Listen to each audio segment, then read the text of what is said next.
आपने जिन बातों की चर्चा की, आपको स्मरण होगा कि अभी भोजनावकाश के पहले जिस समय अचानक सदन में ये अप्रिय बातें हो गई, हमने सरकार की तरफ से उसी समय आपसे अनुरोध किया था कि कुछ आंकड़े नेता प्रतिपक्ष ने पेश किए, फिर जो हमारे माननीय मंत्री जी ने जवाब दिया उस पर उन्होंने उसका प्रतिवाद किया और बताया कि उन्हीं के वेबसाइट से लिए हुआ आंकड़ा वो दे रहे हैं, जिसके हिसाब से इनके आंकड़े गलत हैं।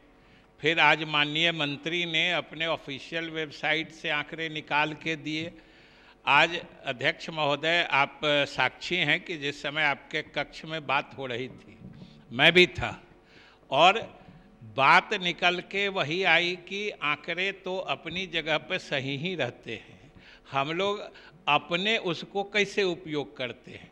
दोनों आपने जब आसन से नियमन दे दिया, जो आपके सामने बात हुई, और उससे भी आगे की बात है ललित जी कि अध्यक्ष महोदय कह रहे हैं कि वो स्वयं इस मामले को देख रहे हैं। जो नेता प्रतिपक्ष ने आंकड़े पेश किए हैं, जो माननीय मंत्री ग्रामीण विकास ने आंकड़े दिए हैं, दोनों के सोर्स क्या है, किस साइट से लिए गए हैं, दोनों आपके समक्ष अधिकारीगण भी आए थे, वो भी बताए हैं। आप वो सब देख लीजिए। और हमने शुरू में ही कहा था कि जिस समय नेता प्रतिपक्ष आवेशित होकर सदन से बाहर जा रहे थे, मैंने तत्काल आसन से और उनसे अनुरोध किया था कि ये एक सदन के लिए अच्छी बात नहीं है। स्वस्थ प्रजातंत्र बिना विपक्ष के चलेगा कैसे? और नेता प्रतिपक्ष ही नहीं रहेंगे, हमारे विपक्ष के साथी नहीं रहेंगे, तो फिर हमारे कमियों खामियों को ढूंढेगा कौन, और हम अपने में सुधार कैसे करेंगे? इसलिए महोदय, सरकार तो हमेशा चाहती है कि प्रतिपक्ष रहें, हमारी कमियों हमारी खामियों को निकाले।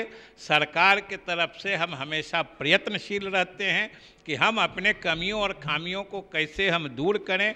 इसलिए महोदय, सदन में नेता प्रतिपक्ष का, माननीय मंत्री का, जो उस समय भी हमने कहा, दोनों का रहना जरूरी है। और हम समझते हैं कि इन दोनों व्यक्तियों को भी सदन के सारे सदस्यों के साथ आसन में भरोसा होना चाहिए। और आपने जब ये बातें कह दी हैं कि आप स्वयं देख रहे हैं, और प्राइमा फेसी मतलब प्रथम दृष्टया जो आपके संज्ञान में बात आई है, उस हिसाब से दोनों ने अपने अपने ढंग से आंकड़े जो लिए हैं दोनों सही हैं। मंत्री जी भी सही कह रहे हैं, वो भी सही कह रहे हैं, आपने ही कहा है।